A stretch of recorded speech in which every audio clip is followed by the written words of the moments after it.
Die kronieke van die oorlog van Siele-reeks. Boek 1. Velaria. Die begin van die einde. Hoofstuk 29. Die lastige getuies. Agter die drenende, bewendende hoofwal, waar die grootste geveg donder en kook, het 'n ander, gedempte en onrustige stilte geheers. Dit was nie die stilte van rus nie, maar die stilte van ingehoue asem, gevul met 'n verre, aardsgedreun, enkel krene van gewondes wat uit donker rotskloof-tent hospitale gedra het, en die droë, metodiese knars van ratte.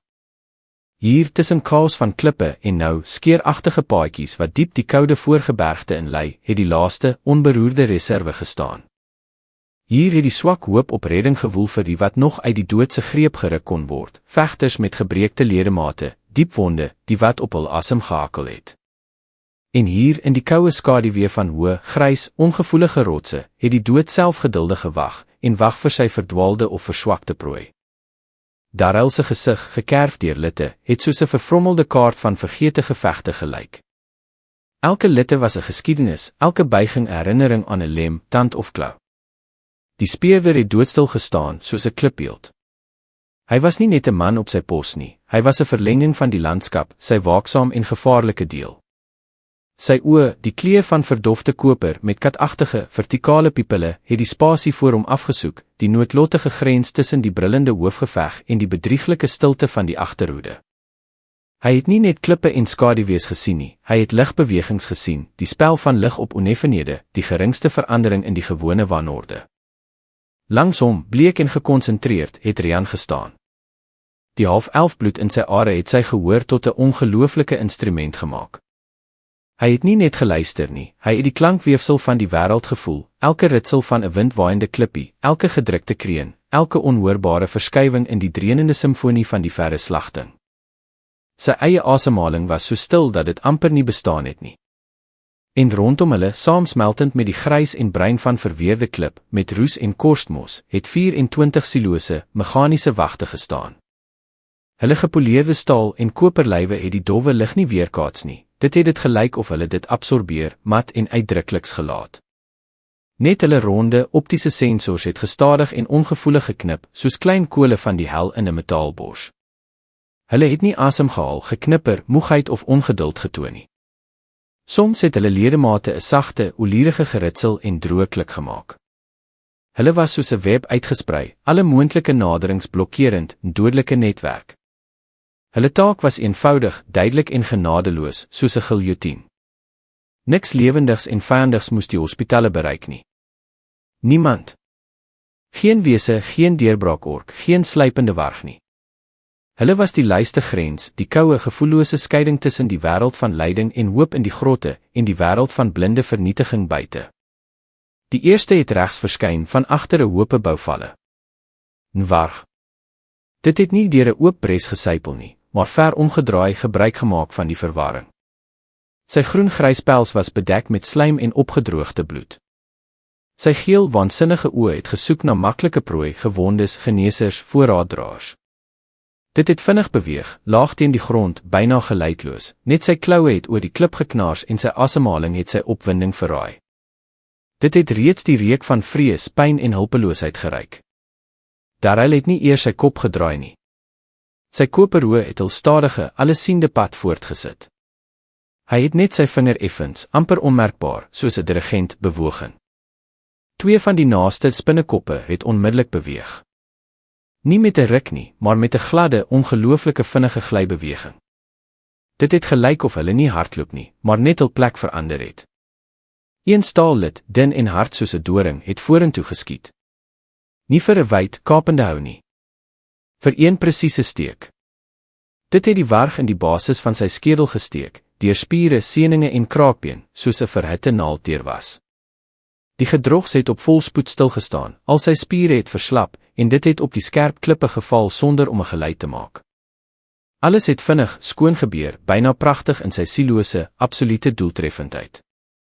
Die liggame van die meganiese wagte het al teruggegly na hul onsigbare poste, en net 'n vinnig groeiende, warm bloedblas op die koue klip agtergelaat. Die volgende was orke. 2 wat deur 'n verswakte dwerglinie gebreek het. Hulle het hard geloop, swaar en onbeholpe, maar vol wilde energie met gekartelde byle. Hulle gebrekelde gegil was vol woeste, triomfantelike woede, hulle het slegs 'n paar alleenlykstaande mense en vreemde blink dingetjies gesien. Hulle het vorentoe gestorm, swaar voete het stofwolke opgeskit, hulle het in 'n onverstaanbare, dierlike skreeu uitgebars. Hierdie keer het Rian eerste gereageer. Sy pyl, amper sonder om te kyk geneem, het deur die swaar lug geswaai en met 'n doffe geluid in die oog van die eerste, groter ork geslaan. Die ork het verstik, sy gil afgesny en doodgeval. Die tweede ork het sonder om te dink, slegs gedryf deur blinde woede, op Darryl afgestorm. Die half-elf het selfs nie sy uitdrukking verander nie. Net sy hande het outomaties 2 geboë lemme getrek. Hy het nie 'n vegposisie ingeneem nie. In plaas daarvan het hy 'n ligte, ontwykende stap geskuiwe, net leë lig onder die ork se wyd swaaiende byl geplaas. Sy draaibeweging was glad en natuurlik, soos 'n blaar in die wind, en sy regterhand het 'n kort, spaarsame boog getrek. Daar was nie 'n metaalklank nie, maar 'n vogtige, skeergeluid. Die ork het nog 2 tree geloop, toe struikel hy, sy mond het oopgegaan en 'n skuimende bloedstroom het uitgestroom.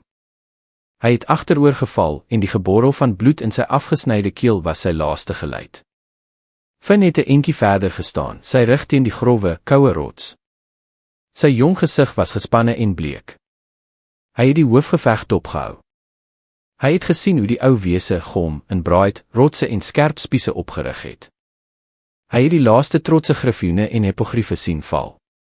Hy het sy nuwe meganiese hand, 'n geskenk van die mechanikusse, nervies saamgepers en oopgemaak. Daarin het hy nie nuwe krag gevoel nie, maar 'n vreemde, uitheemse leegheid, die volslaa afwesigheid van lewe, warmte. En terselfdertyd, die koue, onverbiddelike gewig van metaal, wat hom na die grond getrek het. Toe daarvan links, uit 'n baie donker skaduwee, nog 'n gewonde warg uitgekom het, het Finn gestil gestaan, van skok en van 'n oorweldigende vloed van herinneringe. Hierdie reuk. Hierdie spesifieke, onoordraagbare reuk van nat, vuil pels, vars bloed en wilde, ongewaste vleis. Dit het hom soos 'n fisiese klap in die gesig getref. En voor sy oë het nie die klippe van die draakrug gesweef nie, maar helder, aaklige flitse. Die brandende huise van Prosek, monsterskaduwees teen die vlamme wêreld, die gejuig van oorwinnende orke, en daardie ondraaglike, alles insnydende pyn in sy regterskouer. Toe die stinkkake op sy vlees toegeklap het met dowwe krag en sy arm afgeruk het soos 'n takkie. Die warg, wat die alleen verlamde seun gesien het, het hom as maklike prooi beskou. Dit het sy bebloede tande gebaar, speeksel het uit sy bek gespat, en hy het gespring, reguit op die keel af. En Finn, gehoorsaam aan oorlewingsinstink eerder as rede, het hom tegemoet gekom. Nie met sy lewende, bewende linkerhand nie, wat 'n kort mes vashou. Met die meganiese.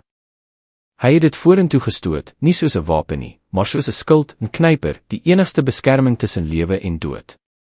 Die eystervingers het met 'n droë, beenagtige krak in die vuil pels op die gedrogse keel gegryp. Verbasing het in die warg se geel oë geflikker.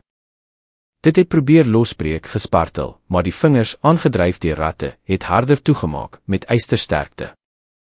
Finn het deur die spooksensasies van die prostese die weerstand van warm spiere gevoel, toe die ligge kraak van kraakbeen.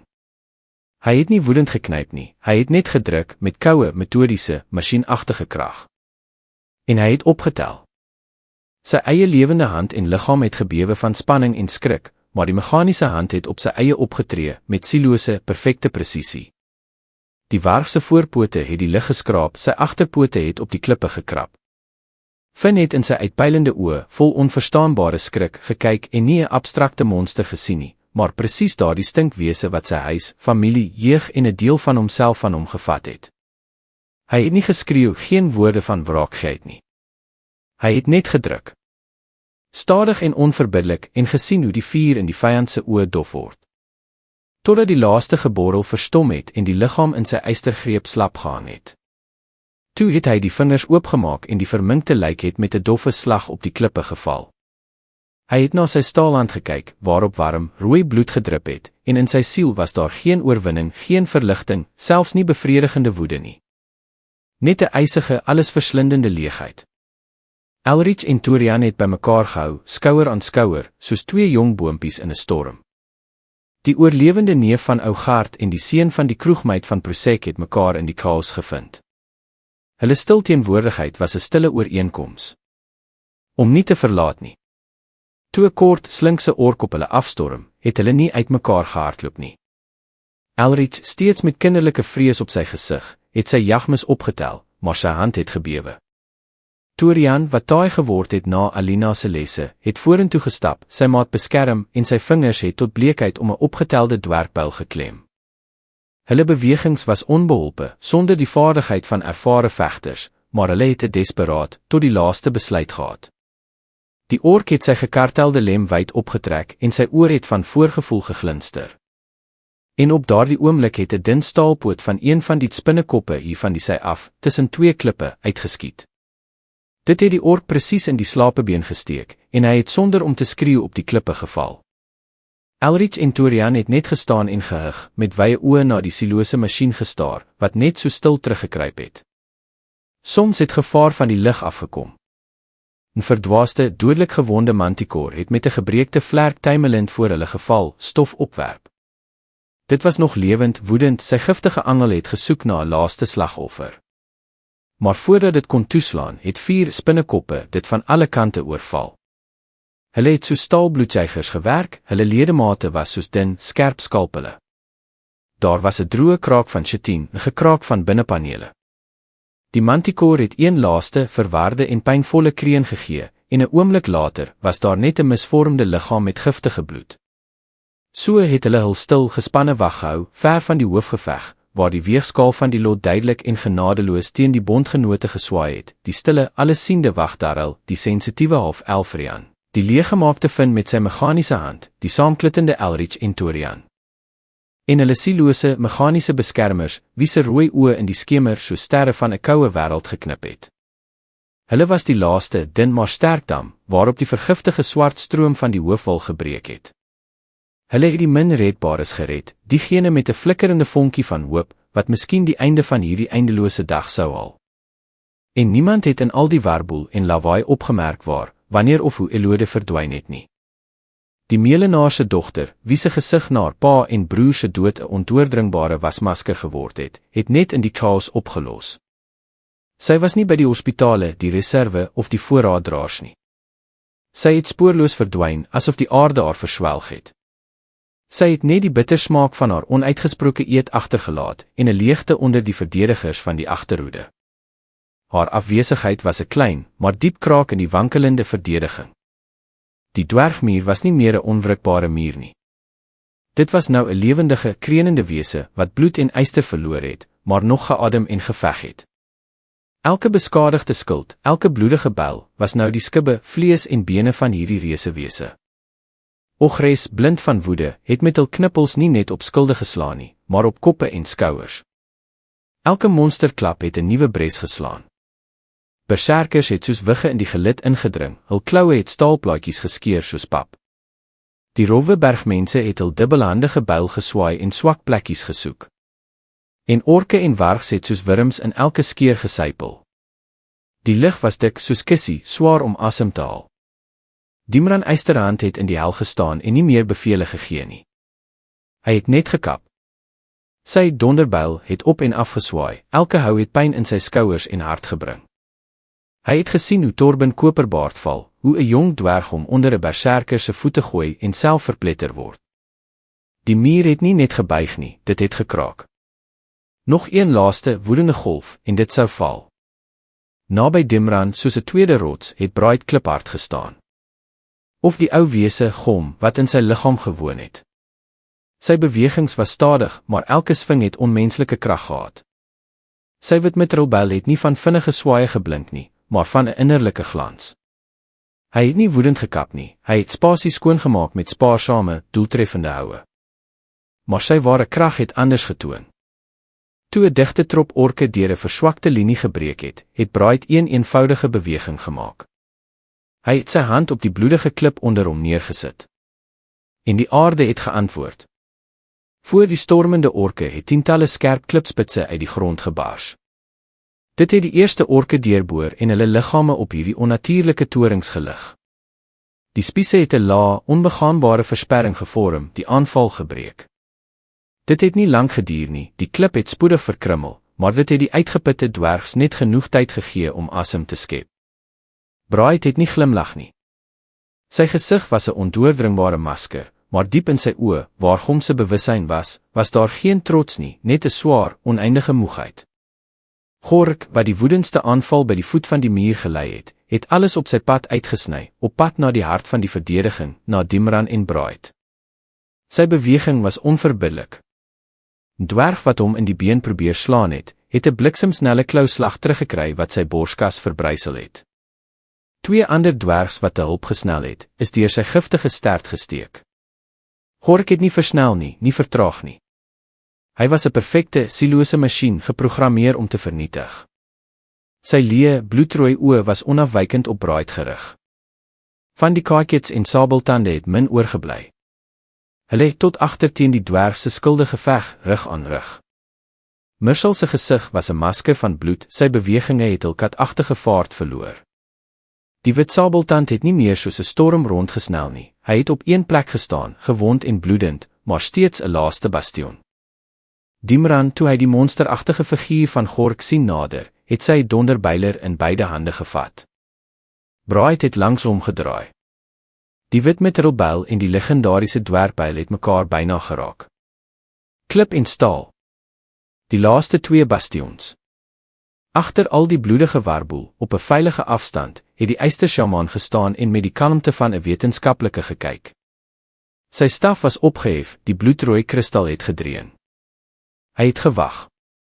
Gewag tot sy perfekte werktuig die laaste verteenwoordiging van die ou, vervalle orde ontmoet. Hy het gesien hoe die dwergmuur kraak. Hy moes net hierdie laaste klip breek. En op daardie oomblik, toe die weegskaal amper die bodem bereik het die senturiere van die regterflank af in 'n laaste aanval gestorm. Hulle het nie vir 'n sein gewag nie, hulle kon nie meer wag nie. Frondar, sy ou hart het soos 'n gevangende voël geklop, het gesien hoe die dwerg swaai, hoe sy eie flank onderdruk word. Daar was geen ander uitweg nie. Hulle oorspronklike plan, die senturiere as 'n hamer en die dwergs as aambeeld, het gebars. Hy het die lug vol rook en bloed diep ingeasem en sy spies laag gehou. En die steppe het in beweging gekom, nie onstuimig nie, maar met die swaar besluit van iemand wat in 'n afgrond spring.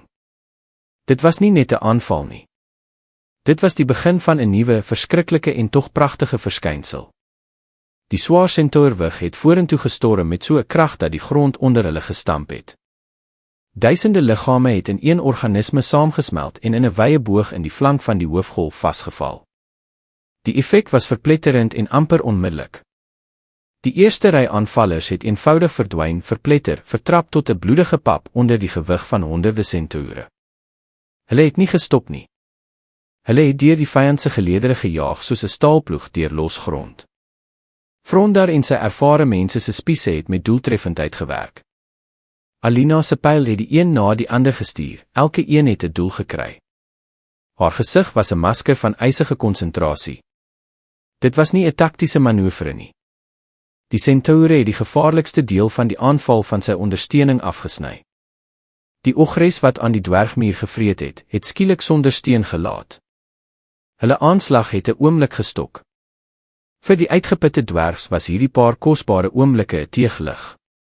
Vorentoe, kinders van die klip. Maak die gelid reg, het Dimran hees geskreeu.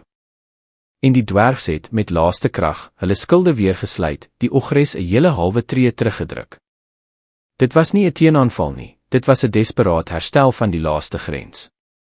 Maar die muur het krakerig, op die bene van gevalle beskermers, vir 'n oomblik stand gehou. En hierdie oorlog was 'n oomblik reeds 'n oorwinning. Maar die prys vir hierdie gewonne oomblik was verskriklik. Die senturiere wat diep in die vyand ingedring het hul spoed en manoeuvreerbaarheid verloor. Nou was hulle self omsingel. Orke, herstel van die skok, het met verdubbelde woede op hulle afgeval. 'n Centaur wat 'n ogre se kop afgekap het, is self in die sy gesteek en het geval. 'n Ander wat 2 orke deurboor het, is deur 'n trop wargs verskeur. Frondar se spies het op 'n berserker se kop gebreek. Nou het hy met 'n opgetelde orkpyl geveg. Hy het gesien hoe die ou Lorian val, hoe Alina van naby afskietend 'n klap op die skouer kry en verdwyn. Die steppe wat die klip kom help het self gebloed, omsingel deur yster en haat. En net toe dit gelyk het asof die weegskaal in 'n wankelende ewewig hang, het die ystersjamaan sy laaste, beslissende beweging gemaak. Hy het nie beweeg nie. Net die bloedrooi kristal op sy staf het so helder geblink dat dit die lig en sy eie gesig in 'n bloedige skynsel gekleur het. Dit was nie 'n bevel nie. Dit was 'n vrylating. Die opheffing van die laaste beperking. En uit die diepte van sy swart geleder het 'n nuwe, laaste golf gestroom. Nie 'n golf nie, 'n vloed en uitbarsting van die duisternis self. Skorpioërs. Hulle het nie gehardloop soos orke nie. Hulle het uitgekruip. Hulle verskyning was soos 'n ryp, donker sweer wat oopbars. Honderde, miskien duisende, van hulle glimmende, chitin lywe het vorentoe geslyp. Hulle dun pote het 'n droë, koorsagtige ritme op die klip getik. Hulle het laag gebly, hulle swart, uitdruklose oë met een doel. Vernietig. Hulle reuse knypers kon 'n jong eikeboom of staal breek. Hulle slag het nie op een swak punt gekom nie, maar op die hele verdedigingslinie. Op die oorblywende senture vasgeval in die modder. Op die handjievol kakets en sabeltande. Op die elwe op die rotse, wie se pyle nie hierdie blinde lawine kon stop nie. Dit was die einde van taktiek, krygskuns en hoop. Dit was die inbring van absolute, sielose massa, bedoel om alles lewens van die aarde af te vee. Een skorpioër het in 'n groep senture vasgeval. Sy knypers het om die middel van 'n jong sentour toegeslaan. Daar was 'n droë kraak van brekende ribbes en ruggraat, 'n woeste gil van pyn en die vogtige geluid van verpletterde ingewande. Hy het nie net doodgemaak nie, hy het vermink, in 'n oomblik in 'n vormlose massa verander en verder gegaan. 'n Ander kleiner het op die 11 posisies afgestorm. Pyle het van sy dik chitin afgeweer. Hy het byna vertikaal teen die rots opgeklim, sy buigbare angel het gesteek en 'n jong elf deurboor. Sy het lewend op die skerp klippe onder die rots beland. Frondar, toe hy hierdie nuwe golf sien, het geweet dit was verby. Nie net die geveg was verlore nie, die weerstand self het geëindig. Sy sentuur is verpletter deur hierdie monsteragtige krag. Hy self met 'n gebreekte pols het teruggeval. Die koue van finale nederlaag het sy hart binnengedring. Die eystersjamaan het dit alles dopgehou en in sy onbeweeglike houding was daar diep bevrediging te sien. Sy hoofskepsel Gork was amper by Braid en Dimran. En die nuwe krag, die skorpioërs, het die laaste weerstandspunte uitgewis. Hy het die wanhoop in die elwe se oë gesien, die woedende berusting op die dwerg se gesigte, die woede in die laaste senture se oë. Hy het gesien hoe die ou, foutvolle wêreld voor sy oë ineenstort. En in sy bloedrooi oë was daar geen jaloesie of genade nie. Net koue, wetenskaplike bevrediging. Die skaakbord was amper skoon. Net die laaste, hardkoppige stukke moes nog verwyder word. En op daardie uiterste oomblik, toe die swart knypers oor die laaste verdedigers begin toeslaan, het die antwoord van die verste rand van die veld gekom. Nie woedend of vinnig nie, maar oud, stadig en onverbiddelik soos tektoniese plaatverskywings. Waar die Dreides gelei deur Talos, onbeweeglik gestaan het die aarde gesing. Nie met woorde nie, maar met sy klip en houtvlees. 'n Gedreun, gebore in die hart van die berg, het deur die rots gebreek en uitgebars met 'n lae, vibrerende kreun wat die grond laat bewe het. Die Dreides met mos en korstmos op hulle lywe het met die aarde saamgesmelt. Hulle kaal voete het in die klip ingegroei en uit hulle droë kele het nie 'n lied gekom nie, maar die laaste asem van 'n ou, vervolgde bos. En die bos, of wat daar in die geheue van die klip oorgebly het geantwoord. Eers was daar 'n vreemde, skaars hoorbare geritsel. Toe kraak, droë en weerklinkend. En uit die aarde, uit splete en krake, het hulle opgestaan. Nie plante in die gewone sin nie, en nie diere van vlees en bloed nie. Ente. Hulle verskyning was pynlik stadig. Eers het dik, gekronkelde wortels uitgekruip, swart van tyd, bedek met 'n lewende, groen ligmos. Hulle het saamgeweef, klippe en grond aangetrek, hulle in hulle lewende lywe ingebou. Donker hout het uitgekom, magtige stamme en ledemate gevorm. Hulle het opgestaan, 1-5-10 reuse figure, so hoog soos 'n toring. Hulle koppe was vormlose hope takke en klip, en in die donker dieptes daarvan het 2 kole groen, koue lig gebrand, oud, onpersoonlik, traagwoede. Hulle het nie gehardloop nie. Hulle het net beweeg. Elke tree het die grond laat bewe. Hulle het reguit op die skorpioërgolf afgestap, asof hulle dit nie sien nie. Hulle hand, 'n knippel van saamgeperste klip en hout, so groot soos 'n wa, het stadig opgetrek en op die rug van die naaste skorpier neergedaal. Die slag was nie kapend nie, maar drukkend. Daar was 'n doffe, vogtige krak. Die dik chitin het gekraak, die liggaam is platgedruk. Die ent het nie eers gestop nie. Hy het net sy voet opgelig en 'n tree verder gesit, nog 'n skorpier verpletter. Hulle was lewende stormramme, geskep nie vir krygskuns nie, maar vir totale vernietiging. Die ontbieding van hierdie oudste wagters, vir wie tyd stadiger as 'n bergrivier gevloei het, was 'n uiterste desperaat stap. Die driedes wat dit gedoen het nou soos leë, uitgedroogde houers gelyk, byna sonder asem. Hulle lewenskrag het in die aarde gegaan om hierdie reuse aan die slaap te wek. Talos, amper nie op sy bene nie, het met droewige, uitgeputte oë na sy skepping gekyk. Die bos of die laaste herinnering daaraan het geveg. Ten koste van die wat sy stem en hart was. Die verdedigingslinie was nou 'n kokende pot van dood, waar vriende en vyande deurmekaar gemeng was. Daar was nie meer individuele elwe, dwergs of centaure nie, net uitgeputte, bloedige wesens wat rug aan rug geveg het. Die lug was die dikste, swaarste om in te asem. Leiral het nou, soos almal, nie met 'n boog geveg nie, maar met 'n lem. Haar eenswit mantel was vuilbruin, haar gesig bleek.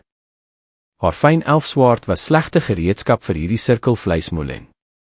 Enige beweging het enorme inspanning gekos. Sy het gesien waar mense een vir een val. Elke dood het 'n nuwe yskoue naald in haar bors gesteek, maar haar gevoelens was verdoof. Net die outomatiese wil om te oorleef 1 minuut langer het oorgebly. Oralin het langs haar geveg, byna haar skouer raak, sy asemhaling swaar. Hy het met 2 opgetelde orklemme geveg, sy boog verloor. Sy bewegings was skerp sonder hul vorige grasie. Sy voorgevoel van gevaar het hom net gemartel, hy het elke slag na Leiral se rug gevoel, maar sy eie liggaam kon nie meer so vinnig reageer nie. Hy het haar lewende skild geword. Toe 'n reuse ork van die sy af op Leiral afstorm, was Oralin reeds daar. Hy het die slag gepareer en die ork in die keel gesteek. Maar die byl het sy been geraak, vel, spier en been gesny. Oralin het gewankel, sy gesig van pyn vertrek, maar hy het nie geval nie, weer teen Leiral se rug gaan staan. Eiler was hulle onwrikbare rots, laaste bastion. Hy het nie mooi bewegings gemaak nie. Hy het net alles wat erna gekom het, vernietig. Sy reuse, reguit lem het op en af geswaai met die gereeldheid van 'n metronoom. Hy het nie na swak plekkies gesoek nie, hy het regdeur gekap, op sy briete krag staat gemaak. Sy hou op 'n ork het hom nie net doodgemaak nie, dit het hom van skouer tot midlyf in 2 gekap. Hy het die woedendste aanvalle opgeneem, sy lyf het byna niks meer gevoel nie, net koue, duidelike doel. Sy staaloë het slegs bedreigings teen Leiral gesien. Hy was haar laaste wagter in hierdie finale geveg, en sy eeueoue, stille loyaliteit het nou absolute diens geword, haar oorlewing, selfs ten koste van sy eie lewe. En presies op hulle, op hierdie laaste, samengeklitte groep, het 'n nuwe, vars golf geval. Nie gewone orke nie, maar noordelike berserkers. Hulle beeragtige, breinlywe het deur die laaste versperring gebreek en vorentoe gestorm. Een, die grootste, met kloue so lank soos messe, het reguit op Leiral afgestorm, en haar die swakste skakel gesien. Oralin het dit 'n oomblik voor die berserker gespring het, gevoel. Die uitkoms was vir hom so helder soos daglig. En hy, sonder om te dink, het die laaste, enigste ding gedoen wat hy kon. Hy het nie sy bors voor Leiral gehou nie. Hy het vorentoe gespring, die monster tegemoet, en terselfdertyd Leiral met al sy krag in die digter dwergrye weggestoot. Sy eie lemme, nutteloos teen so 'n massa, was in 'n laaste gebaar opgetel, net om aandag af te lei. Die berserker se klou, wat vir Leiral se nek bedoel was, het Oralin se borskas getref. Die slag was verpletterend. Daar was daardie vogtige, afskuwelike geluid van skeervlees, breekribbes en 'n geskeurde long. Oralin het in die lug geskiet soos 'n lapop en op die skerp klippe geval, sy mond vol skuimende bloed. Sy oë vol angskonsentrasie het na die grys lig gestaar, en toe was daar net leeg, glasagtige donkerte. Sy laaste vervagende blik was na waar hy Leiral weggestoot het, en dit het nie lyding getoon nie, maar 'n vreemde, diep verligting.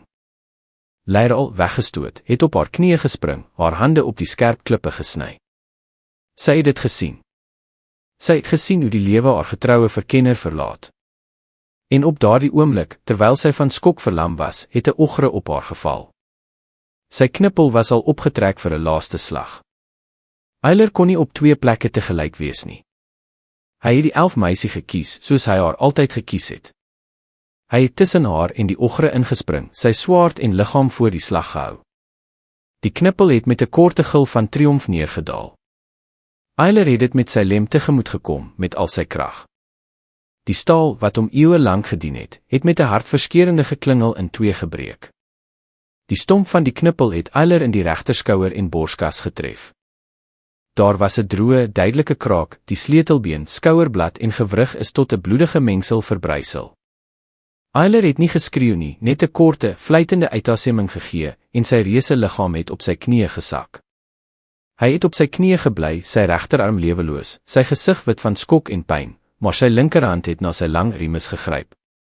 Die ogre, brullend van woede, het opgetrek vir 'n tweede doodmaakslag. Skrik en verlies het deur Lyra al gebars in 'n verblindende, allesverslindende woede. Met 'n gil waarin al haar pyn, wanhoop en haat gemeng was, het sy vorentoe gestorm. Sy het met ongelooflike krag gespring en haar dowwe lem nie in die ogre se lyf gesteek nie, maar in sy enige bloedvol oggie. Die staal het maklik ingegaan, tot by die handvatsel, diep in die skedel. Die ogre het 'n laaste, verwarde en woedende brul gegee, in doodstryd gespartel en haar weggegooi. Sy het geval, langs die al kouer liggaam van Oralyn en die halflewende Eiler.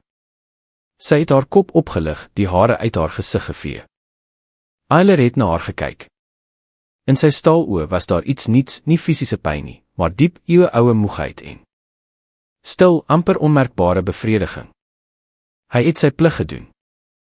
Tot die einde. Sy lippe het effens beweeg, of hy iets wou sê, maar net bloedskuim het tevoorskyn gekom. Toe het sy blik dof geword, toegedraai met 'n melkagtige sluier, en sy kop het stadig op sy bors geval. Die onwrikbare rots, wat haar altyd beskerm het uiteindelik gekraak en in 'n groot, stil klip tussen ander klippe verander. Lyra het alleen gebly. Reg tussen Oralyn en Eiler se liggame, in 'n nouer wordende sirkel van vyande. Rondom haar het die finale geveg gebrul, maar vir haar was die wêreld nou net hierdie 2 liggame en die ysige koue in haar leeggemaakte siel. Haar vriende, haar getroue metgeselle, was dood. Haar skilde was gebreek. Net sy en haar dowwe swaard het oorgebly.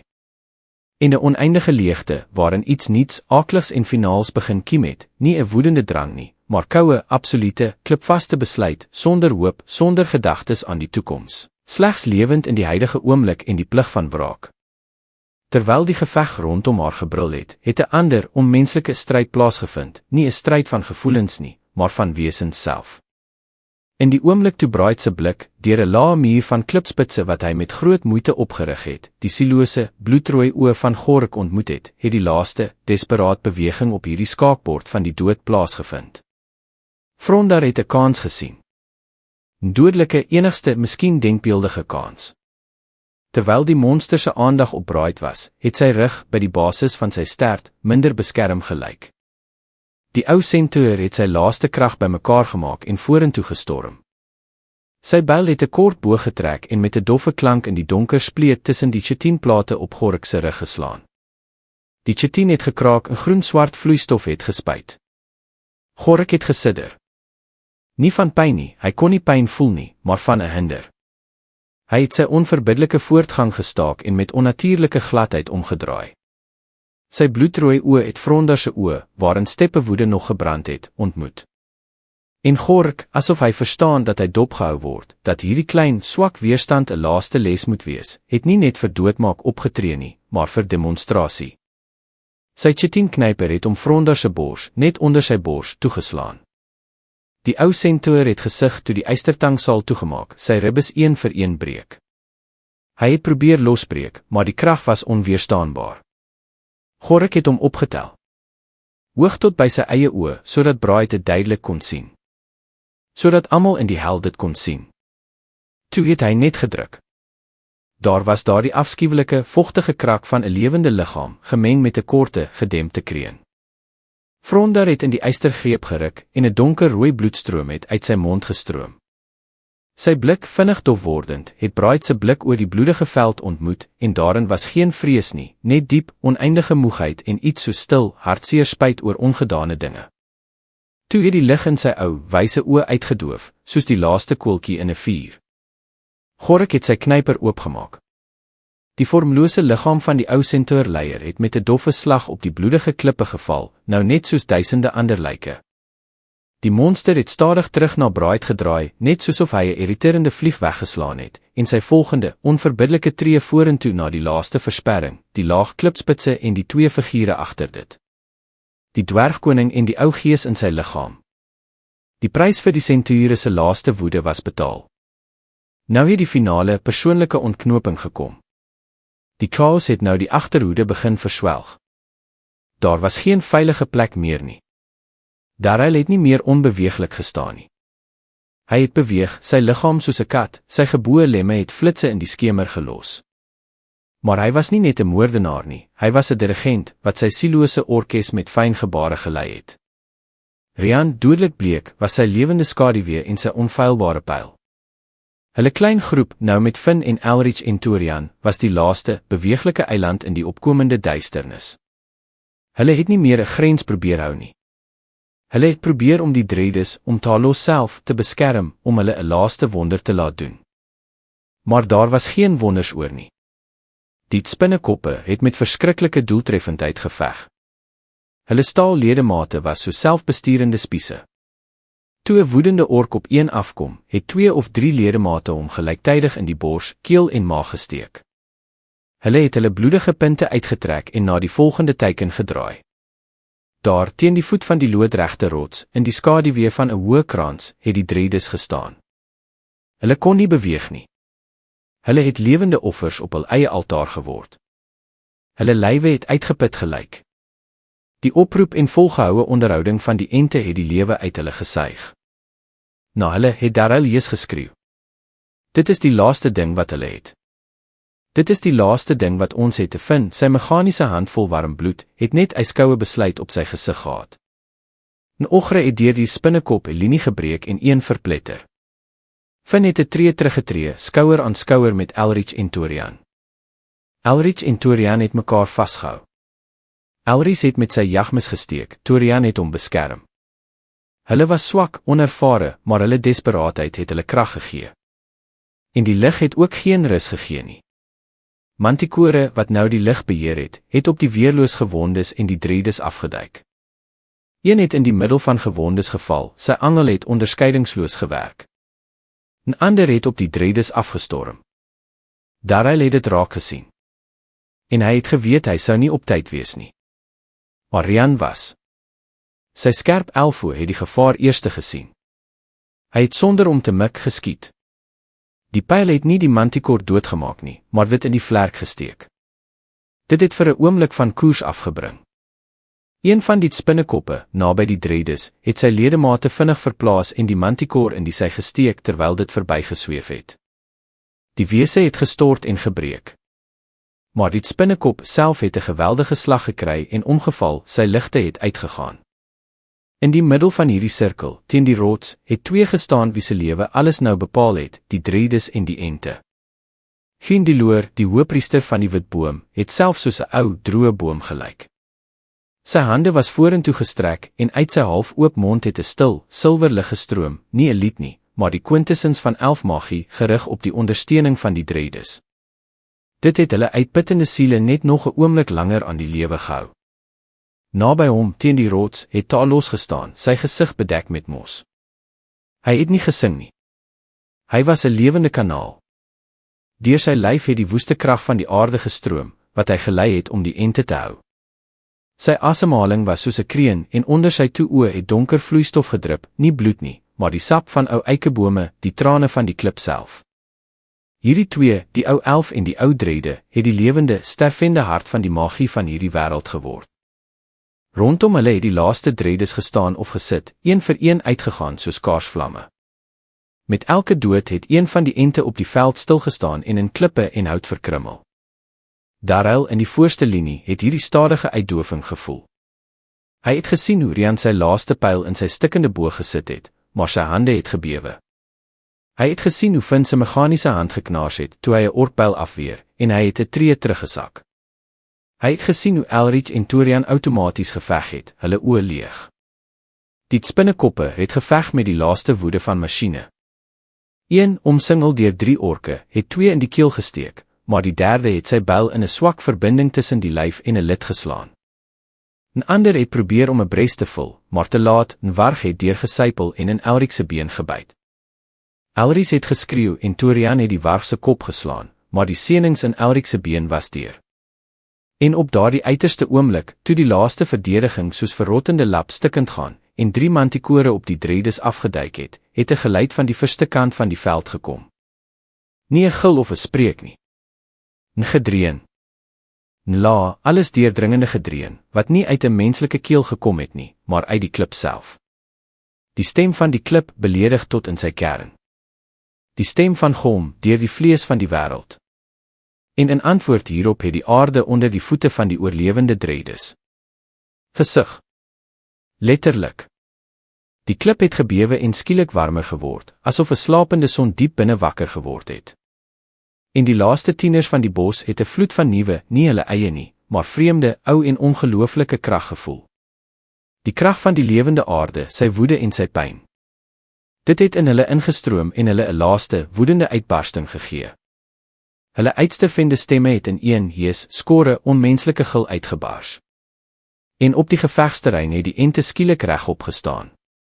Hulle doffer, groen oë het met nuwe, woedende lig gebrand. Een het sy hand met onverwagte, verpletterende spoed op 'n skorpier geslaan en dit in die grond ingedruk.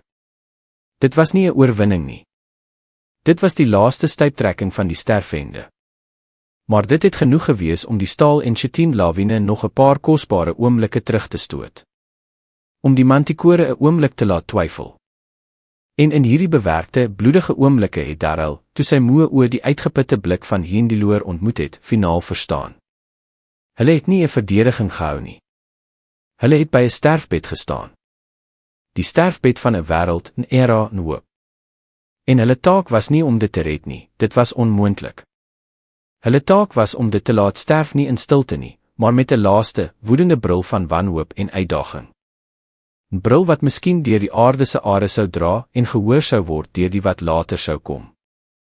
As daar later enigiemand sou wees. Die gedreun, gebore nie in longe nie, maar in Bride se bors, het nie net die lig laat bewe nie, maar die weefsel van die werklikheid self.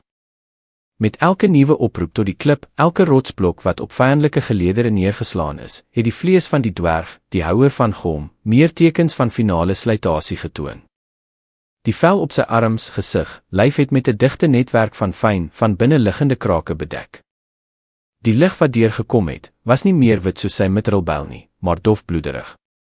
Met elke beweging het 'n dik, klewerige substansie uit die krake gesypel.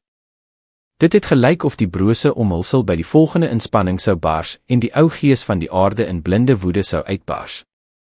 Gork, wat Frondar se verminkte liggaam weggeslaan het, het sy laaste, berekende tree geneem. Hy het deur die muur van klipspitse geloop, sonder om te vertraag. Skerp klippe het oor sy dikchitin geploeg, maar hom nie gestop nie. Hy het op 'n klein, platgemaakte stuk grond uitgekom, waar die laaste 2 reuse rug aan rug gestaan het. Dimran en Bride. Rondom hulle het ondenkbare hoope lyke gelê. Dimran het gestaan, sy bene wyd, sy asemhaling ees. Hy het die krake op Bride gesien, die gloeiende waansin onder die vel. Hy het gesien hoe Bride, in plaas daarvan om te veg, die steel van sy byl in die grond gesteek het, en na die lig opgekyk het, sy lippe ou woorde gefluister. Dimran het verstaan. As die dreede sou val, sou die ente in stof verval en die hele verdediging ineenstort. Bride het probeer om die laaste, dun draad wat die dreedes aan die lewe gebind het, vas te hou, ten koste van sy eie vernietiging. En op daardie oomblik, terwyl Bride afgelei was, het Gork aangeval. Sy beweging was bedrieglik glad. Hy het sy reuse chitin-knyper uitgesteek, duidelik van plan om Bride by die nek te gryp en sy ritueel te onderbreek. Dimran het nie gedink nie. Hy het op die diep, ou instink van 'n vegter wat sy wapenbroer beskerm, gereageer. Hy het sy donderbyl met al sy woede, moegheid en laaste lewe geswaai. Die byl het nie op Gork se lyf geslaan nie, maar in die middel van die uitgestrekte knyper, waar die plate by 'n magtige gewrig saamgekom het. Daar was 'n geluid soos nog nooit tevore gehoor nie. Nie metaal op metaal nie. 'n Oorverdovende, droë, weergalmende geluid, soos die kraak van 'n reuse skilpad se skild. Die legendariese dwergbuil het die skepping van die gevalle gees ontmoet. Vir 'n oomblik het dit gelyk of die buil sou terugstuit. Maar die staal in die hart van die berghart het gehou. Die lem het diep in die chitin ingegrawe. Dik stroom van klewerige, swart-groen vloeistof het uit die gapende kraak gespuit. Gorik het gestop. Sy gladde beweging is afgesny soos 'n marionet se tou.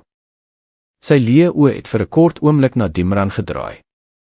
Daarin was geen pyn, woede of verbasing nie, net koue, onpersoonlike verwondering oor 'n onverwagte hinder.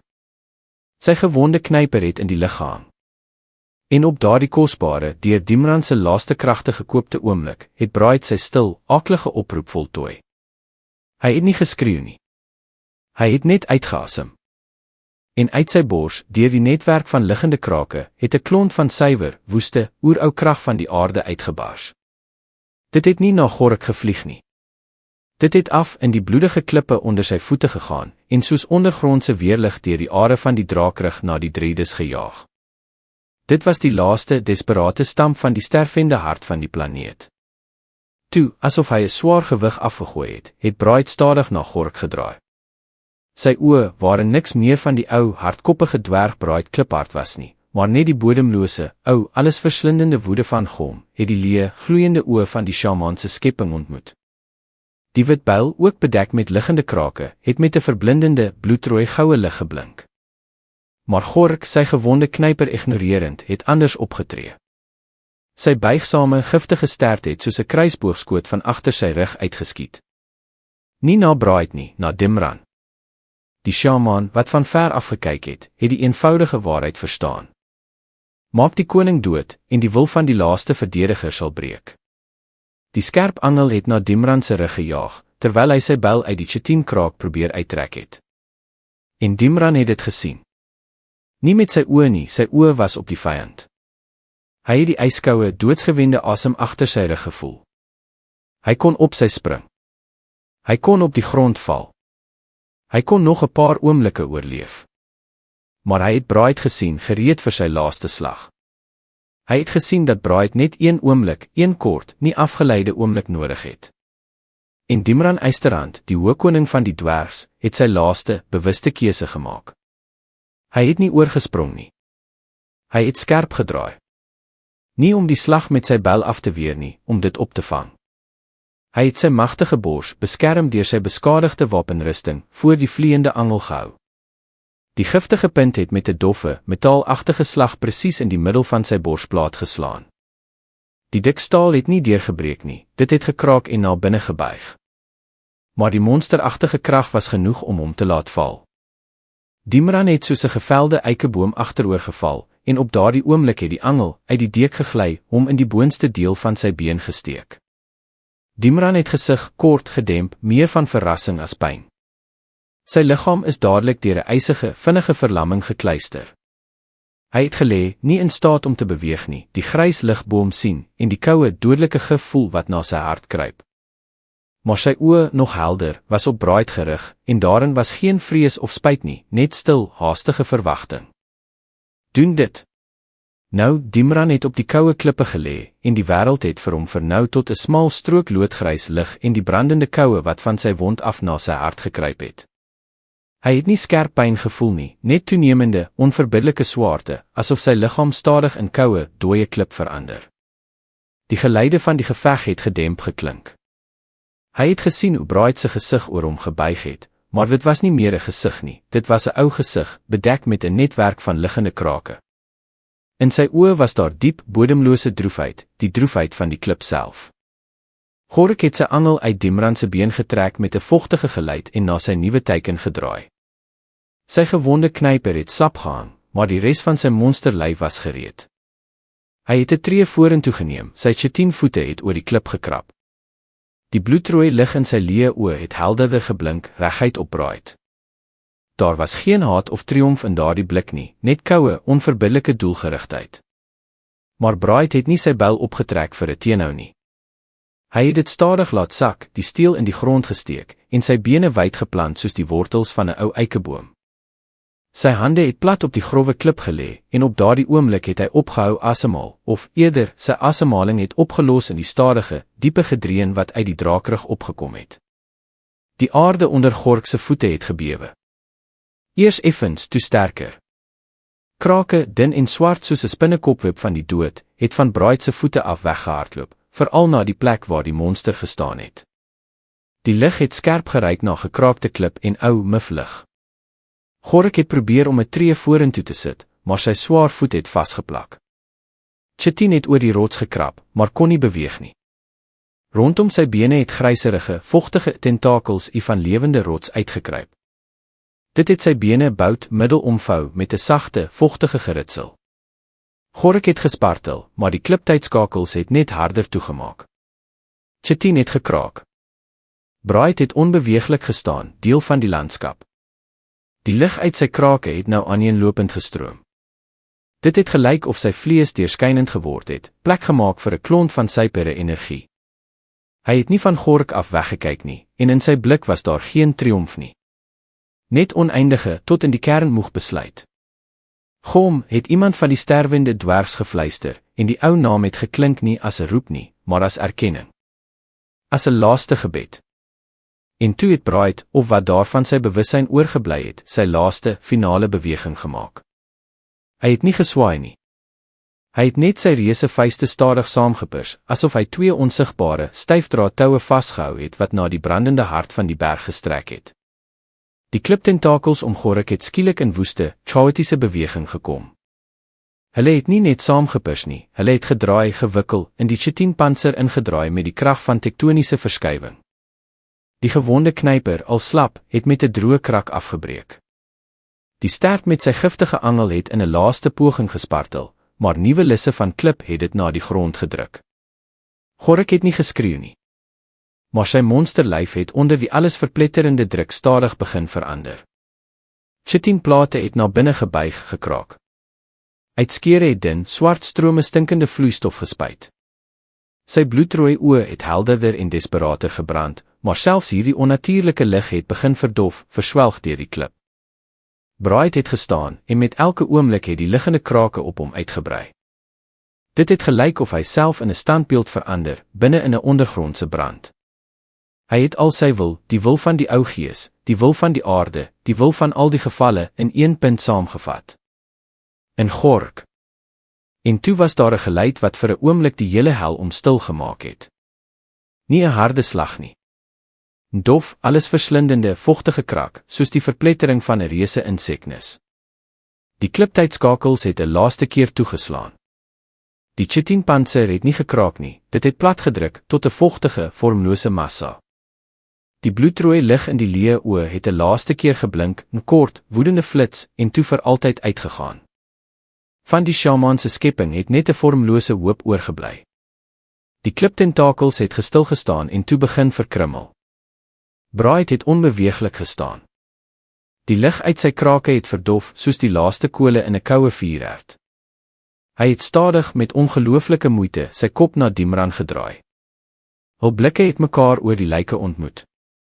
In die dwergkoning se oë, reeds vertroebel deur gif, was daar geen vrees nie. Net diep, duidelike begrip. En stil, woordelose dank. Bride het effens geknik. Toe het sy liggaam, uitgeput tot die uiterste, stadig begin sak. Hy het nie met 'n slag geval nie, hy het op sy knieë gesak, die steel van sy byl stewig in die grond gesteek, en in daardie posisie bevries, soos 'n ou, met mos bedekte menner. Die krake op hom het finaal uitgegaan, en van hom het nie woede of krag uitgegaan nie, maar diep, ewige rus, die rus van die klip wat eindelik terug by die berg is. Die geveg het voortgegaan, maar nie meer met woedende aanslag nie, met dooie, outomatiese hardnekkigheid. Die hordes van die eystershaman het soos kook deur die laaste bresse gesypel. Die lig het finaal aan die mantikore behoort. Die lig was dik, swaar, vol die reuk van bloed en die einde. Aan die ander kant van die veld, op 'n veilige afstand, het die eystershaman alleen gestaan. Sy reuse leer het van hom weggekruip, soos bloed van 'n klopende hart, om die laaste weerstandspunte te vernietig. Hy self het onbeweeglik gebly soos 'n rots in 'n rivier. Hy het Gork verloor, sy perfekte werktuig. Maar op sy gesig, soos uit dof metaal gesny, het geen emosie getril nie. En God wat homself as skepper gesien het, treur nie oor 'n gebreekte werktuig nie. Sy leë oë was op die gevegsterrein gerig, maar hy het nie die geveg gesien nie. Hy het die voltooiing van die groot patroon gesien, die laaste strepe op die amper voltooide prentjie van algehele val en hergeboorte. En op daardie oomblik, toe sy koue wil na buite gerig was, het daar uit die skaduwee agter sy rug 'n stil, amper spookagtige beweging gekom. Elodie. Haar gesig, voorheen 'n ondoordringbare wasmasker, was nou leeg. In haar dun hand het 'n kort, growwe mes geblink. Sy het nie geskreeu nie. Sy het net een stap vorentoe gesit en haar hand vir een laaste hou opgetrek. Die sjamaan het omgedraai. Nie van skrik nie, met dieselfde stadige, meganiese gladheid. Die bloedrooi kristal op sy staf het geblink. Die lig rondom hom het verdik 'n glinsterende, olierige sfeer gevorm. Elodie se mes, wat met al haar krag in hierdie onsigbare versperring gesteek het nie staal of klip getref nie. Dit het die wil self getref. Daar was 'n doffe, vogtige klap. Die lem het teruggespring en in die modder geval. Die sjamaan het haar nou direk aangekyk. Sy gloeiende oë het oor haar gesig, hande, oë gegly. In sy blik was geen woede of minagting nie, net koue, afstandelike herkenning. Dis jy, het hy gesê. Sy stem was laag, doof, sonder lewendige intonasie. Ek herken jou. Aan jou pyn. Dit is helder. Suiwer. Die een wat by die seentjie was. Mikko. Hy het jou geroep, hy het 'n lang pouse geneem, sodat hierdie paar aaklige woorde in haar bewussyn kon sink. Die lig het om hulle saamgepers, hulle van die geluide van die geveg afgesonder. Jy het jou pyn hierheen gebring, het hy voortgegaan. Jy het dit in jou gedra soos 'n banier. En nou het jy dit vir my gebring. Laaste sinlose geskenk, hy het sy hand stadig opgelig, nie in 'n vuis nie, maar met oop palm na bo. Die bloedrooi lig van die kristal het in pas met sy woorde gepols. Dis reg. Alles moet na sy oorsprong terugkeer. Alles moet verswelg en oorgesmeld word. Insluitend jou niemand nodige, jammerlike, blinde wraak. Dit sal ook deel van die nuwe orde word. 'n Deeltjie in die kristal, Elodie het nie geantwoord nie. Sy het na hom gekyk, en in die diepte van haar uitgebrande oë het iets beweeg. Nie vrees vir die dood nie, sy het daardie drempel lankal oorgesteek. Dit was iets anders, meer aaklig, die eisige, absoluut duidelike besef van die totale, vernederende nutteloosheid van haar daad. Sy het deur die hel gekom om te vermoor, om wraak te neem. En hy het net na haar gekyk soos 'n wetenskaplike na 'n seldsame kewer, en haar diepste drang het teen sy klip-ongevoeligheid gebreek. En in hierdie drukkende stilte, onder sy swaar, allesiende blik, het sy deur die gedreun in haar ore iets gehoor wat voorheen deur die lawaai oorstem was. En stil, baie vergeleid, soos iemand se stikkende, hese asemhaling. Soos die klop van nog een gewonde, eensame hart. En hierdie onverwagte besef, hierdie laaste gevoel van verbintenis met iets lewens, het vir haar op daardie oomblik enger as enige fisiese dood geword. Want dit het die aaklige waarheid beteken. Sy was nie heeltemal leeg nie. Daar was nog iets in haar. En hierdie laaste iets sou hy, hierdie wese van metaal en duisternis, ook vat. Orke, sy naaste wag, het die flits van die kristal gesien en na hulle gedraai. Hulle het gegrom en vorentoe beweeg, hulle wapens gereed. Die eystersjamaan het hulle nader met sy afgeleë bewussyn dopgehou, soos 'n ervare meester sy knegte. Maar sy aandag was op die meisie by sy voete. Sy hand, nie van lewende vlees nie, maar 'n konstruksie van donker metaal, het stadig opgetrek. Daarin het 'n dolk verskyn, nie 'n wapen van oorlog nie, maar 'n instrument van ou, monsteragtige ritueel, lang en dun soos 'n naald, van swart obsidiaan. Die lem het die bloedrooi lig van die kristal opgeneem en van binne met koue, onaardse vuur geglinster. Hy het dit bo Elodie se kop opgetrek met afgemete, priesterlike presisie. In sy leë oë was daar iets soos verwagting, nie vreugde nie, maar koue, berekende voorgevoel.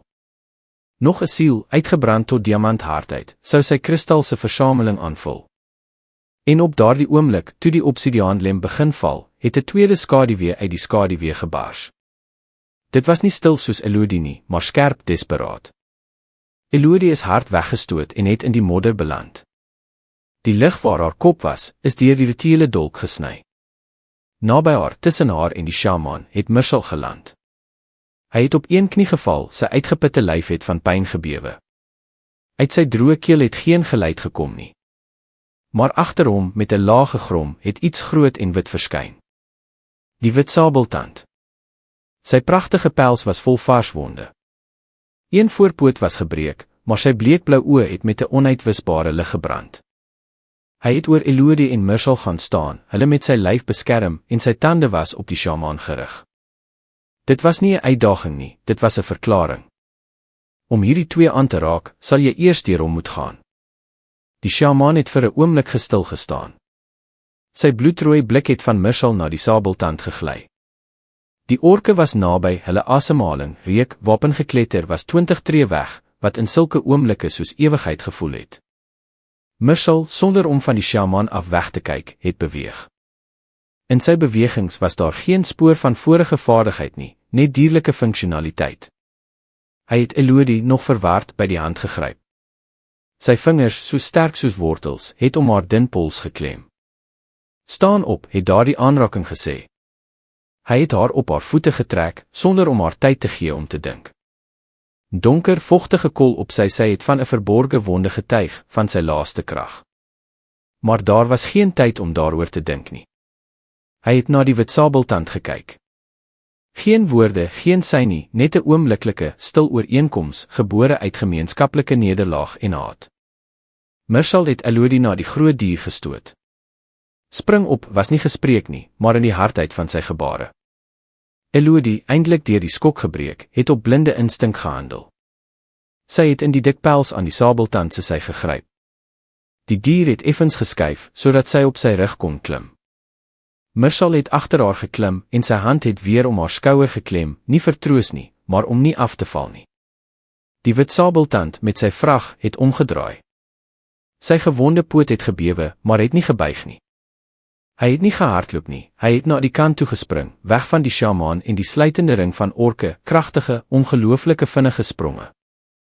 Hulle het nie diep in die geveg ingehardloop nie, hulle het langs die bloedrand na die voet van die draakrig gejaag. Daar, teen die klipmure, waar die rotse soos uitgebeende bene na die lig gereik het, was daar nog lewe. Maar dit was nie die lewe van hoop nie, dit was die lewe van die laaste stuiptrekking. Daar was nie meer as 100 verdedigers oor nie, 'n handjievol dwergs, mense, elwe en centaure, saamgedruk teen die koue rots, by die donker ingang na Nar Isdemarak. Daar was geen ander keuse nie. Agter hulle die dwergryk sonder 'n koning, donker sale. Voor hulle die golf van duisternis. Die Dredes, die wat nog geleef het hul groot ritueel voltooi. Hulle het in vreemde, verstarre posies gestaan, soos uitgedroogde bome. Die krag wat die ente onderhou het, was heeltemal uit hulle. In die middel van hierdie sirkel het Gindiloor en Talos, soos twee saamgegroeide stamme, mekaar gesteun. Die hoëpriester het nog deurskynender gelyk, sy hande slap. Talos se lyf het soos 'n uitgedroogde stomp gelyk, donker bloed het uit sy toe oë gedrup. Hulle was lewend, maar kon nie beweeg nie, hulle wil, hulle magie, hulle lewensessens was aan die aarde en klip gegee. Die wat nog kon beweeg, het die klipvlakte verlaat en in die swart ingang na Nar Isdemarak verdwyn. Dit het in die duisternis gehang soos 'n ongeneeslike wond in die berg se sy, soos die laaste skuiling van 'n opgejaagde dier. En die wat gesleep het, wat hulle makkers gedraai het, het van die bloedige klip na die koel, eweredige klip van die tonnel oorgestap. Die verandering was soos om uit 'n lawaaierige hel in 'n stil graf te stap. En oor hierdie laaste grens, soos 'n rots in 'n stormende see, het Braid gestaan. Of wat daarvan hom oorgebly het. Sy lyf, bedek met liggende krake, het soos 'n standbeeld van gekraakte klei gelyk. Hy het nie in die gewone sin geveg nie. Hy het bymekaar gemaak. Sy wit byl in die grond gesteek, was sy laaste vaandel. Sy Jesus stem het die oorlewendes na hom geroep, probeer om orde in die chaos te bring. Soms het hy sy hand op die aarde gesit, en voor die orke of skorpiërs het 'n lae muur van grys opgereis. Maar met elke poging het die krake op hom uitgebrei. Hy het tyd gekoop, daarvoor betaal met die laaste druppels van die ou krag. Hy het almal na die voet van die rug, na die donker ingang, bymekaar gemaak, vir 'n laaste, desperate sprong in die hoop dat redding onder die grond genadiger sou wees. Naby hom, rug aan rug, het diegene gestaan in wie daar nog woede en wil was, om te val, en in daardie val die laaste, bitter bevrediging te vind. Leiral het op haar stikkende lem geleun, haar wit mantel 'n vuil lap. Haar gesig, selfs nou, was na diegene gerig wat in die donker tonnel verdwyn het. In haar oë was daar nie trane nie, net diep, moe verantwoordelikheid. Sy het die vertrekkendes getel, en elke stap in die duisternis het in haar hart weergalm. Darryl, met sy gesig 'n masker van litte, het kort, spaarsame bewegings gemaak. Sy sielose spinnekoppe, daar was nog net 'n dosyn oor, het 'n stekelige sirkel om hom gevorm. Elke klik, elke hou was deel van die berekening, die laaste lyn in die vergelyking waar vertraging die enigste oplossing was. Rian, bleek soos die dood, het klippe en wapenbrokstukke na die orke gegooi. Sy elfsensitiwiteit, wat hom voorheen die melodie van die wind gegee het, was nou net 'n bron van ondraaglike pyn, wat elke kreun, elke asemhaling versterk het. Elrich en Torian het by mekaar gehou, skouer aan skouer. Maar die kinderlike skrik in Elrich se oë was met volwasse besluit vervang. Hy het op sy gewonde been gestaan, maar dit het hom min gesteer. Torian, met 'n opgetelde byl in sy wit vingers, het nie meer soos 'n leerling gelyk nie. Hy het soos 'n soldaat gelyk wat die eysterprys van oorlewing ken. Sy blik het afstand, krag, swakheid geëvalueer.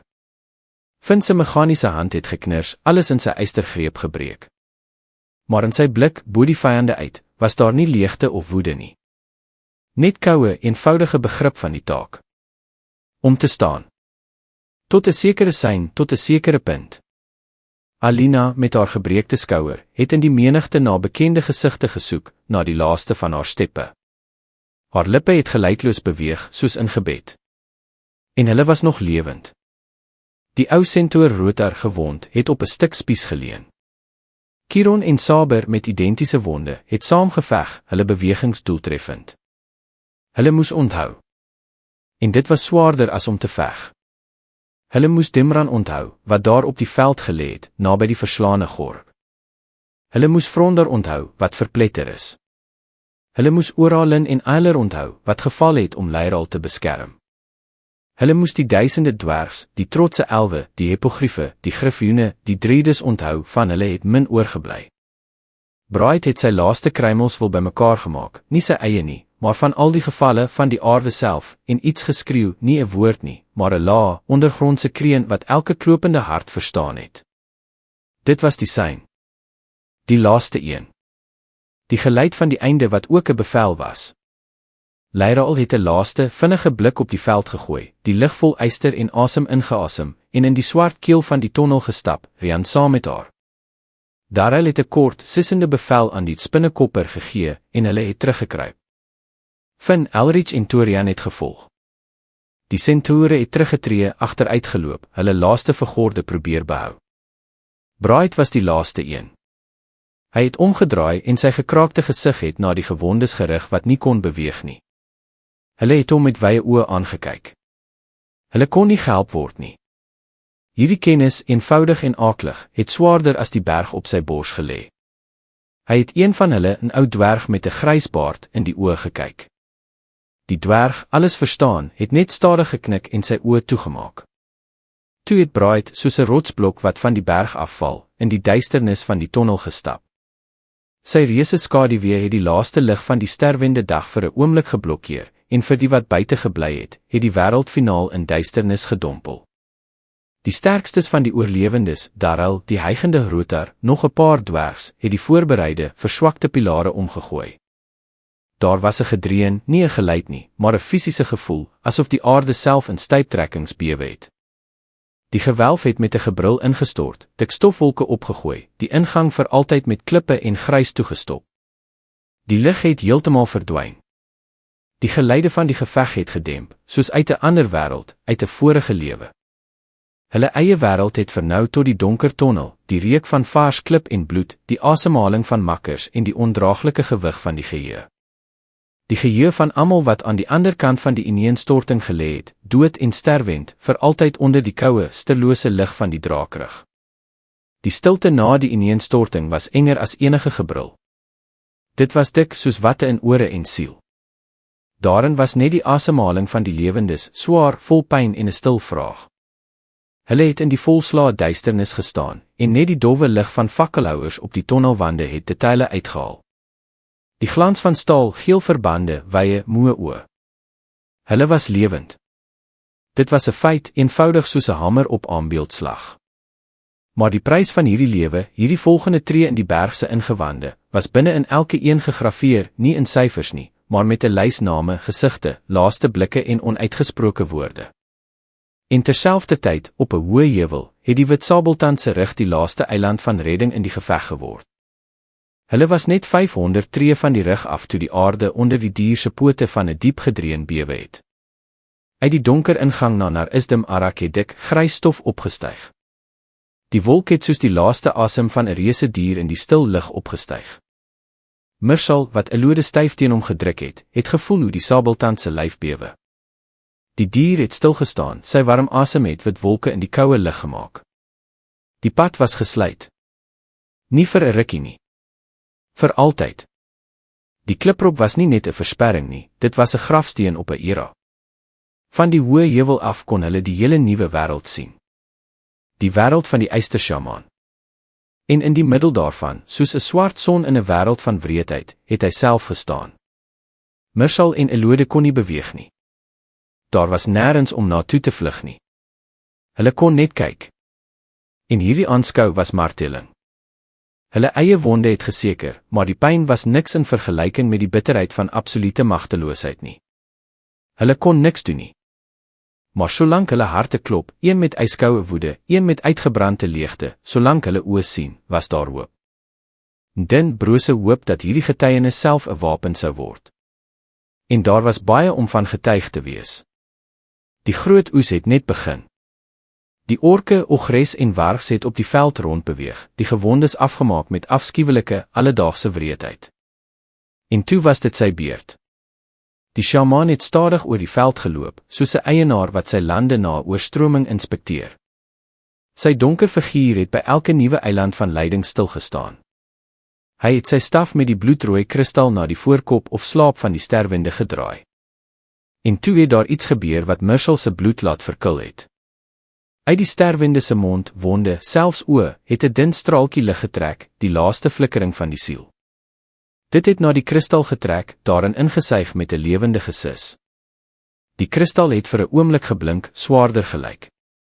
Die liggaam, ontneem van hierdie laaste vonk, het slap geval, leer as net 'n dooie liggaam, nul omhulsel. So het hy van een na die ander gegaan, en met elke stap het sy staf swaarder geword. Die lig het van die gekonsentreerde wanhoop verdik.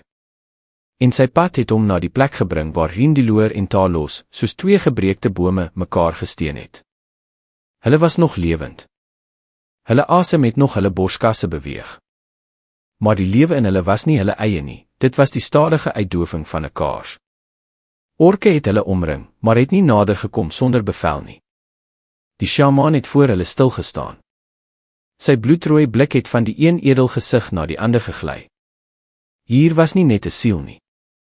Hier was wysheid, eeueoue verbintenis met die wêreld. 'n Spesiale trofee.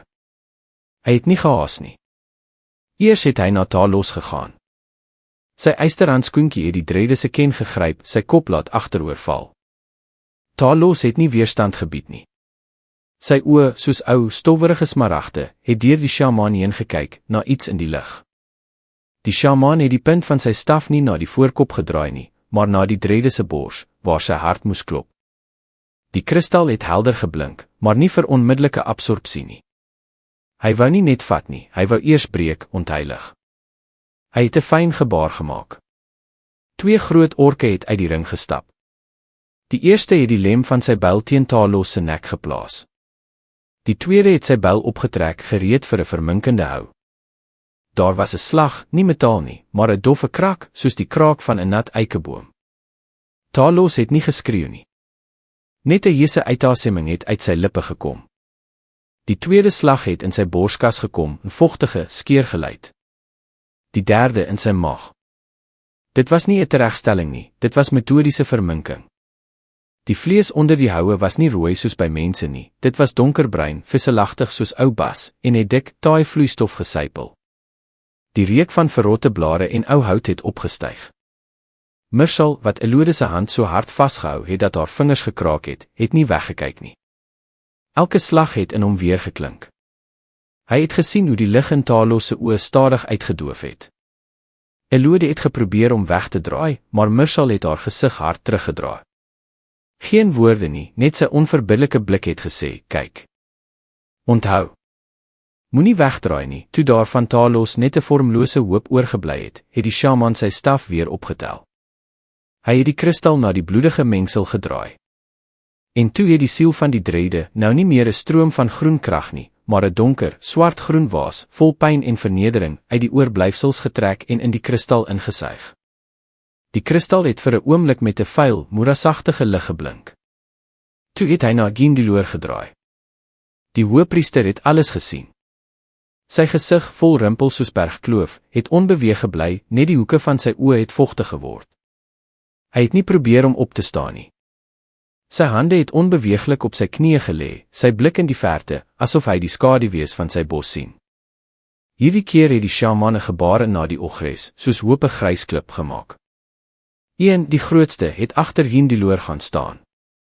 Sy reuse knippel, 'n ruwe stomp hout met yster en spykers, het opgetrek. Nie met teaterwoede nie, met werklike, praktiese voorbereiding. Hy het die knippel met 'n kort swaai van die skouer af laat val. Daar was 'n slag.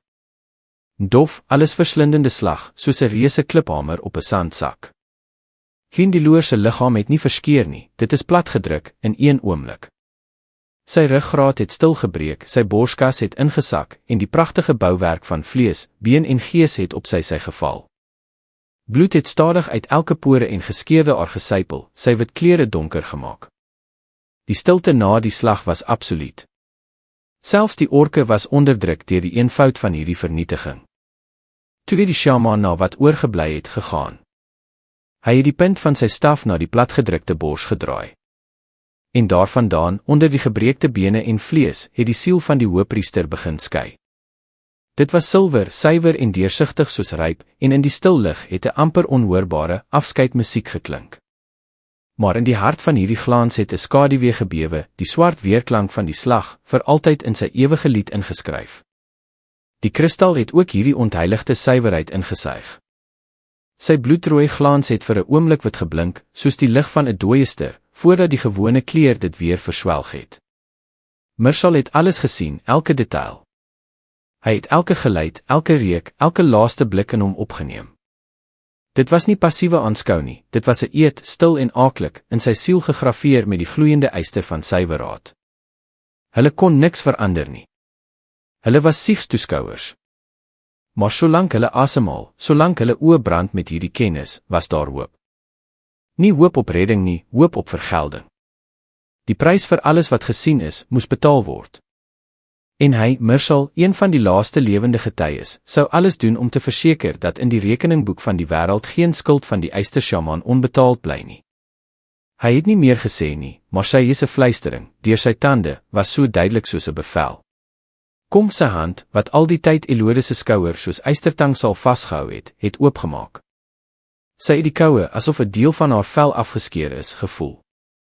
Myrshal het stadig omgedraai, sy rug na die nuwe, aaklige landskap. Hy het nie meer na die sjaman gekyk nie.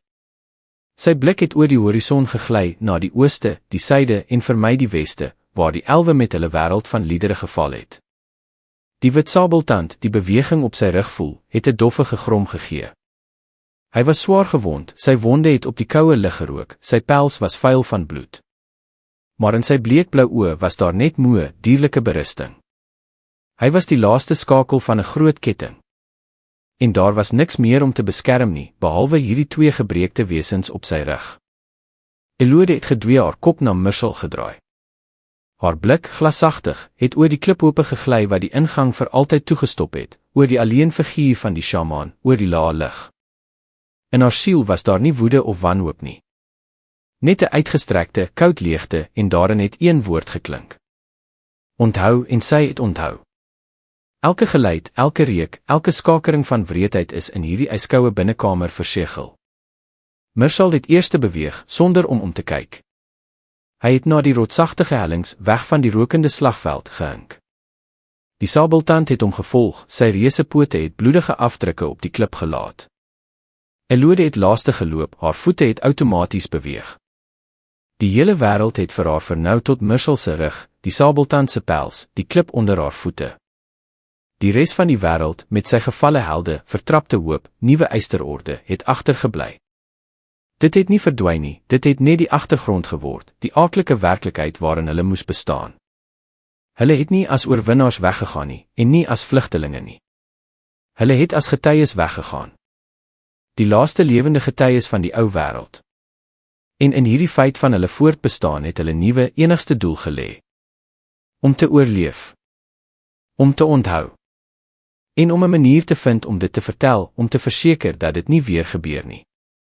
Miskien was daar, in diepte van vergete klowe, nog swak kole van weerstand. Miskien was daar, onder die grond, in ander berge, nog 'n handjievol mense wat voorberei het vir 'n lang, ondergrondse oorlog. En miskien was daar, oor die see, nog lande wat nie die smaak van yster en bloedrooi kristal geken het nie, naïef verdeeld. Hulle sal 'n stem nodig hê. Oë wat die einde gesien het en nie blind geword het nie. Die koue genadeloose waarheid gegraveer op die versteende harte van die wat deur die hel gegaan het. Hulle pad het in die duisternis gelei, nie die ondergrondse duisternis nie, maar die skemer van 'n nuwe dag, 'n dag na hierdie lang, bloedige nag. En terwyl hulle geloop het, het die lig nie gevra oor die toekoms nie. Dit het 'n stil, onverbiddelike belofte gedra. Die geskiedenis het nie geëindig nie. Dit het net die mees aaklike bladsy oorgeslaan. En op die volgende, skoon bladsy, het 'n nuwe hoofstuk gewag, die hoofstuk van stil, kruipende wraak, onverwagte bondgenootskappe en laaste, desperate hoop. Maar dit, soos die vertellers in Vredestyd gesê het, sal die volgende storie wees. 'n Storie wat nog moet begin. En vir nou het die drie, die kaatjit, die meisie en die wit dier, net geloop, tree vir tree, die grys skemer in, en saam met hulle die gewig van die verlede en die onuitgesproke besluit van die toekoms gedra. Dankie vir u aandag. Ons hoop regtig u het die boek geniet. Like en teken asseblief in om die volgende deel of hoofstuk te kry.